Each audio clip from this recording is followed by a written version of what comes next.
তো গাইস এখানে আমিও রেডি হয়ে গেলাম আর আমার বোনটিও ওখানে রেডি হয়ে গেল। তো আমাদেরকে কেমন লাগছে প্রথমে তো তোমরা আমাকে দেখে নাও, আমাকে কেমন লাগছে সেটা কিন্তু কমেন্ট সেকশনে বলতে ভুলবেন একদমই।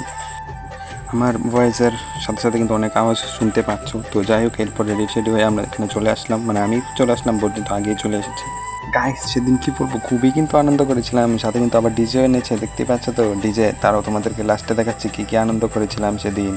গ্যারান্টিতে বলছি তোমরা পুরোপুরি অবাক হয়ে যাবে। তো এখানে দেখতে পাচ্ছ যে আমিও বর্দির সাথে গিয়ে বসে বললাম, আর জ্যাম্বো জানি কোথায় গিয়ে বসে আছে তাও আমি জানি না।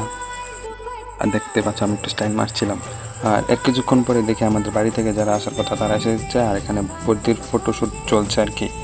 বেশিরভাগই আমাদের আত্মীয় স্বজনরা রয়েছে আর পাড়াপ্রতি মানুষরা রয়েছে। আর এখানে কিন্তু খুবই আনন্দ করেছিল, আমাকে কিন্তু ডাকছিল, তো আমি কিন্তু ডান্স করছিলাম, তোমরা দেখো।